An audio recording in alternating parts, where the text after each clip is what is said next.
sentence is verbatim the same from the source, you're gonna have to extend the quote out to accurately reflect what they grabbed from the source. So I mean, that's not plagiarism per se, but it does have it raises copyright issues. Even in paraphrasing, don't they have to kind of cite? Yeah, if you see the paraphrase, because you're checking paraphrases too. If you see the paraphrase and you're like, this isn't even a paraphrase, they actually just quoted that whole thing, we have to drop quotes in there. And then this isn't as nitpicky as legal citation, but you want to make sure that this generally supports their assertion, and they're not misrepresenting what this author said. So it's not going to be as bad as like with the law journal where we have to cite every sentence. It's mainly just when there is a citation, make sure it's sound. They're actually citing what they say they're citing. Right. It's also a courtesy to readers who want to read further because this goes hand in hand with technical editing, like I said. So you are looking at the author's citations that they've given us, and you go and you find the edition, and it's yeah, the source was hard to get to, or this wasn't actually the right source. We'll correct it so that future readers can just go directly to the right source. One thing you see a lot too is where the author is actually citing a website that cites something else, and they cite it like they're citing the original thing. You go to the citation, which is the original source, and it's just not there because it's presented differently there. That happens a lot. So we just want to make sure everything is where it says it is. So how we do this, we find the source, which is oversimplified. I'll get into that.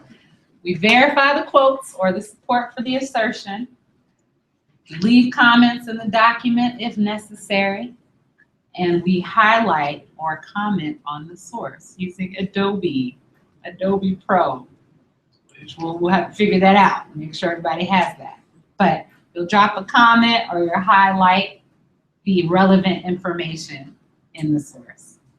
Not physically on the source, but on the upload. And then you upload it to Dropbox for the team. So here's kind of that described in more detail. How do you find sources? In our evolving technological times, like the standard used to be a little higher for source collection, where if somebody cites a book, bring me the book. Go to the library, get the book, scan it, upload it to Dropbox. Then we started to get a little lax and we allowed Google Books. Google Books has everything that's in the public domain. So 70-something years ago. If it was published 70-something years ago, it'll be on Google Books and you can actually see the whole book. So we allow screenshots for that. You just want to do this from your couch. It's an old book, you can go on Google Books. It might be there, and if it is there, go find the quote, screenshot, you can save it in a document and upload the image to Dropbox. Another source is WorldCat. Say you are just gonna hoof it to the library, old school. WorldCat will tell you, when you search for the book, it's a website, worldcat.org, I believe. You search for the book, it'll tell you the nearest location where that book is, usually a library. And sometimes you can access online books from WorldCat too. So we'll walk through that tomorrow, or on Saturday. I already mentioned Google Books. You might just go to your library down the street and see if they have it. And usually they'll have a book scanner. Or nowadays you can take a picture on your phone. As long as we can see what's clear, the rest of your team can see it. Okay. Excuse me, one second. They can't get back in the building. They say, could you let them in? Right. They on the phone? Got your phone? Just in case. One thing I think we'll probably use a lot of is our fellow editors' personal or public collections of books. So If you can't find a book on your own, you can send out a mass message to your team, your lead editor, or the entire editorial staff to see if somebody has this book just at arm's length somewhere. And then they can get the book, they can take a picture of the page you need, upload it, and you can check the source. So that will probably happen quite a bit. It's really a collaborative effort, the source collection. So you'll save the screenshot, the scan, or the photo as a PDF. These are all technological things we'll have to walk through, and we'll probably devote time to that on Saturday. And then you'll name them in a standard way. I'll remind everyone of this, but when you upload the image, it'll be footnote whatever, author last name, and type of source. So it could be footnote 1, order journal article. If there are multiple sources within the footnote, you'll do like a footnote 1.1, footnote 1.2, that kind of thing. I can imagine a number of times us not being able to locate the source just because it's so obscure. Right. In that case, we just ask the author to provide the source. Yes. Asking the author is last resort. Yep. Because again, this goes back to our discussion earlier, but the philosophy is kind of like, this is twofold. One thing is you don't really want to inconvenience the author. That's for courtesy purposes, but also efficiency purposes. Authors tend to be slow, and they will hold up our publication sometimes. Not every author is the same with this. Sometimes they just completely disappear. So we don't want to rely on them wholesale. Also, part of the source collection process is to ensure readers can find this. So you're almost doing like a test run to say, this is available somewhere and readers can get it. But if something is a rare book, it's so obscure, it's only on file with the author, we will ask them to. Are we going to discourage those types of? No, not at all, not at all. What It about just happens. unpublished material, like interviews, that proprietary? That kind of thing, yeah, you will ask the author if it's something that readers can't find. The thing is, if it's something that's not available or published or can't be accessed by a reader, usually we put a parenthetical that says on file with author. So they need to know. People need to know this is not readily available. So that's part of the process. Like if you can't find it, that parenthetical needs to be there. I was just doing source collections past weekend, and I was looking for the text, and there's only 2 copies in the entire country. Yeah, 2 libraries in like obscure places. yeah. And when you, Was it something black? when you, It wasn't black, it was actually a evangelical church that did a study on people that funded them. oh, okay. So it was basically their book, and it's in one of the libraries. Well, see, that's the thing. What's the place? When you Not do, trying to find it, it was in Vermont. yeah, we can talk about that offline probably. Yeah. When you do WorldCat, it will tend to show you That's that. what I did. Yeah, WorldCat will be like, this is in one library in the world, right? Say one of our editors lives there, they can go get it for you if they're nice enough. You ask them nicely. And then you can ask some of our rare book collectors in the room as well. And then you go to the author. That's how it's kind of there's a protocol. It's a protocol.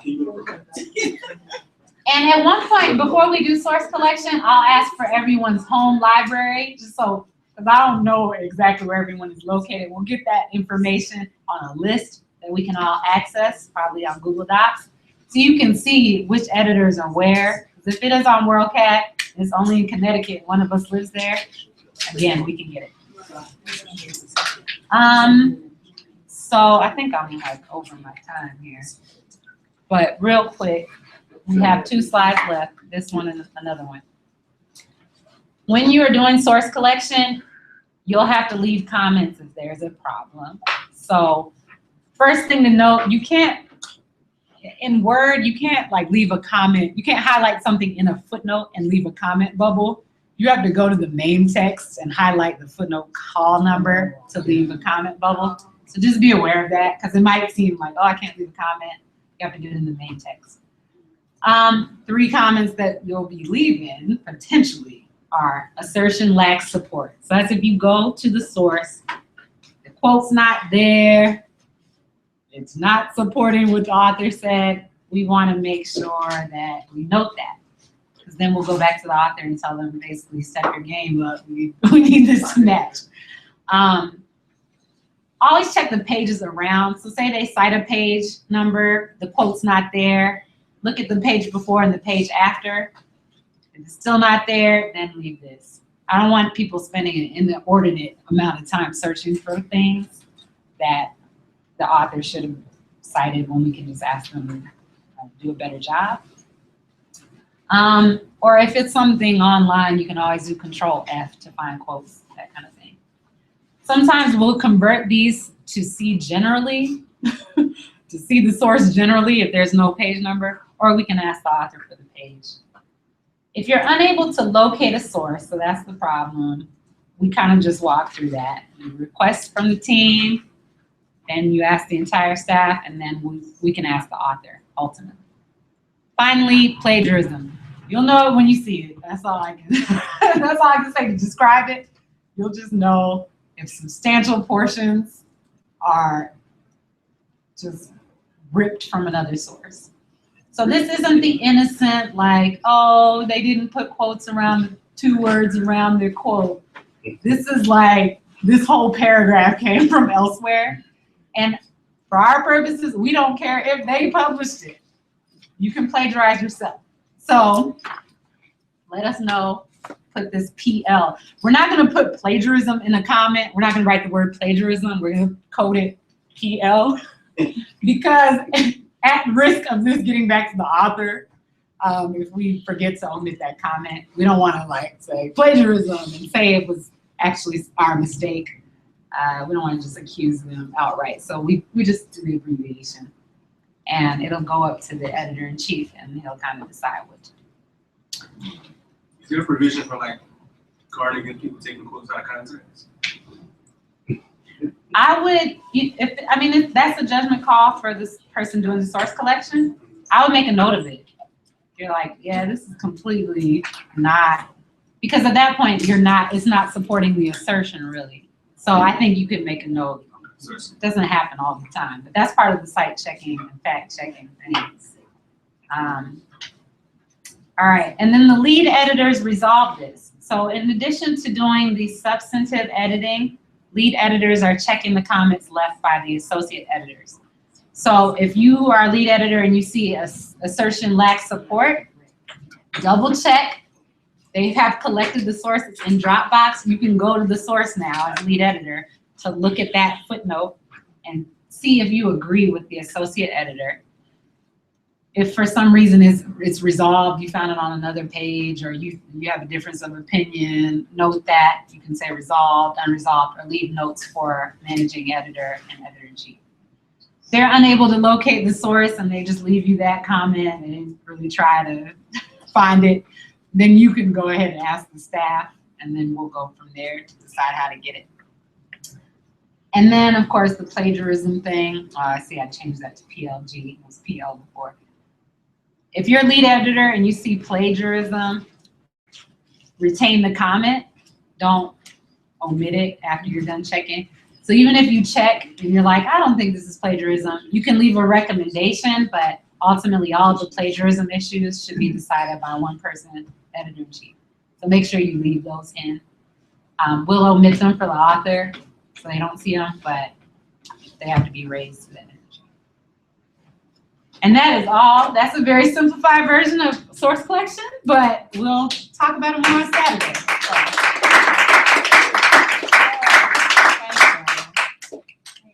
So we're right at 6. So we will move topic selection. While y'all were working, we said we couldn't get the topic selection today.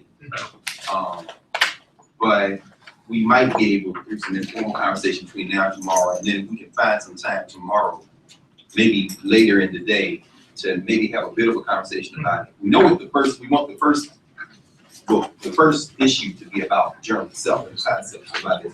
But we have some written submissions, and we lost our video feed for a while, but I think folks are back now. So if you have written suggestions for topics, and there's some people in this room who've already done that, we'll talk about them tomorrow, just kind of informally. We can do it, really start doing it tonight, but really tomorrow, if we can get a little time to do that. That doesn't displace Saturday, though. 3-hour block can be enough, even though we kind of to do the group edit exercise, and that's with the piece from World War against African histories. Imagine. Yeah, I think we could take off the summer review, 30 minutes. Style guide would be short, an hour. Yeah. But I think the team editing exercise still takes That's pretty. an hour. We'll figure it out because it's going to be moved to Saturday anyway. Maybe we can distribute the publication calendar as well, at least get it out tomorrow, Oh, okay. so people can have it. Yeah. Look at navigate expedite the conversation. I have it right here. Well, you guys will be here. Who do we? Because everybody's here, right? Who do we miss? Who are we missing there? If you have everybody. So remember, so to recap, the homework is the technical and Yes. substantive and technical that you have. That's for tomorrow. That's for Saturday. We made sure that everybody that Rick and Mario, Sam, y'all got what? Y'all got both copies. And note for that, that came from the Clark transcript, but don't treat it as a transcript, just treat it as though it's This written. is just a guide thing. Oh, okay. Okay, yeah. Kind of short reference. Already. Sorry. That's from the Clark transcript, from Critical Commentaries. But you want Edit it as though it was a written piece, yeah, because, transcripts are another, so, yeah. And so you'll wanna edit the main text and the footnotes for that. in blue. In blue pen, She gave up the. Yeah, everybody else. Yes. And That's your official editing. Yeah, we're passing the calendar out. Oh, yes, yeah. What time we start tomorrow? 10 o'clock.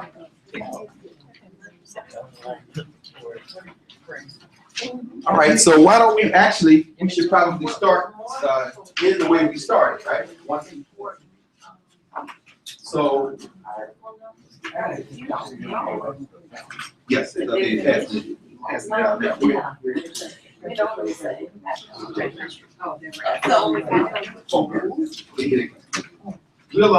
the only problem with the book, if you don't know it's an issue, you won't know when to get out. Exactly. I think actually that's one of our strengths, as we get into the work, I think we'll see that.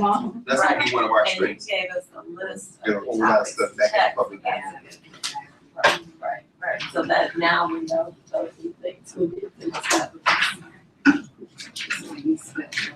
Right, if you don't know the word is misspelled, you're not gonna pass it. So then why don't we just take a second and we'll ask if anybody has any closing observations. 6:05, so just about 6:06. Anybody have any last words they want to offer before we? Well, I don't know if these are the last words, but I want to say this. We are very pleased and very happy to have ASCAT and Compass here and for Morehouse to be a part of what will be a truly historic endeavor. So, I'm very, y'all don't know, this is like a reunion for some of us, but just to have everybody here, the new folks that I'm new to me, of course, I'm new to y'all, but I'm so pleased, very, very pleased to have y'all here and to be a part of this. So I'm trying to live up to the work ethic that's in this room. I know that's got some staunch, hardworking folks here, and love it. So that's not the last word, but yeah, just wanted to say that. Glad to have you back. Like it's strange to ask, it's like we were in Columbia, we were all there about 7, 8 years ago. Yeah, so many times, but that one comes to mind. How many people you want to? Oh, I just wanted to thank the editor-in-chief and the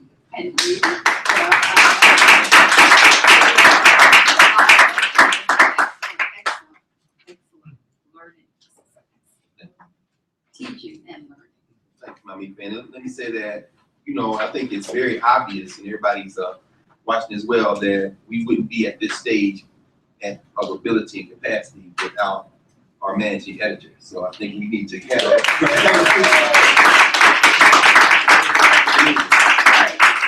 Yes, with a smile, but you know, it's always a blade up in your cheeks. And so, but I guess Bob Deli, as someone who not only from a very practical point, and Dr. Thompson was mentioning this yesterday, a lot of stuff is not going to be in the libraries. Right. It's going to be in our houses, and it's going to be reintroduced to the world because people are going to go look at the sources. You can drop the idea that you might have 25,000 of this hanging around somewhere. If you just look at it. That, I think that's just a gesture toward who you are. And as the Southern Region did back in January, Sister Rita had us all come together to honor you. That not only was it in time, long overdue, and at the same time a down payment on the future. I would hope perhaps, and maybe if we could all join us to maybe have you close out with a few words. Should. Toward tomorrow. I just thinking about the reflection on the work of our ancestors who on the other side of the physical and carry on that work, and our charge to execute intergenerational transmission, so we can touch the lives of many of the youth that are coming along now. And our role is to keep the battle going for intellectual warriorship and scholarship. And I think that's the ultimate goal of the time. I think that the elders will be pleased with what has happened here today. Mr. President, you want to give us our instructions because we still got to reconfigure some of the things. We know Saturday is going to be where we get the bulk of coming back to this work. We know tomorrow we have to fit some of the stuff in. But what do you? Reward for good work. More work.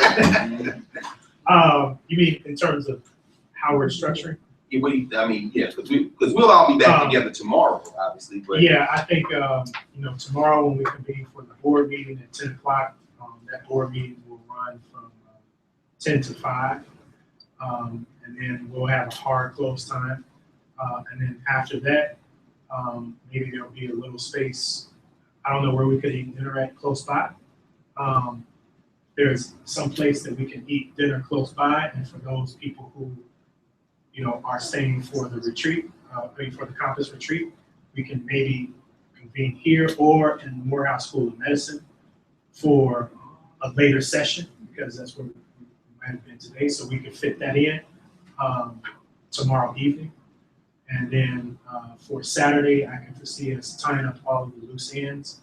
From Friday, perhaps discussing 1 or 2 commissions, depending on who's present. And then having the bulk of Saturday afternoon be reconfigured and devoted to continuing and completing what you all need to do to finish your deliberations on the campus on Saturday afternoon. And then that will lead into the celebration for Bob President. So I think that's, in my mind, that's a plan. That's doable. and commission reports are tomorrow. Well, the commission reports will be Saturday. Okay. Will be Saturday, but we don't have Mama Latrella here. We don't have Mama Joy here and Rosetta here for creative, really kind of the main thrust for creative productions. And then Yvonne is in flux because of her mother, so we're really not sure on that. And we do have, of course, you and Larry here for research. So what I'm saying is that those conversations might not be as extended as they could be or should be because of circumstances. So I think that that's why we could possibly and probably just reconfigure Saturday to accommodate the campus Saturday afternoon. Well, I was thinking about it in particular, Larry, with regard to the protocol, because we know in our manual that we kind of, say we're going to adopt with our amendments, through the research commission, we are report to the board, so you gotta tell everybody about what happened. No. Just in the spirit of like when the World History Project, when we started, you know, Anderson Thompson was our report, because that, the World History Project subcommittee of the research commission, so yes, you gotta read everything. General, so you know now, it was screaming at us. Oh, please. I think we're done. What time is it? 10. This board meeting starts at 10. Right. So you should be getting the streets, I guess. So somewhere, no, you know, but actually we did not send around a sign in, so we have everybody's telephone number so that we can, we should have done that. You can do it now.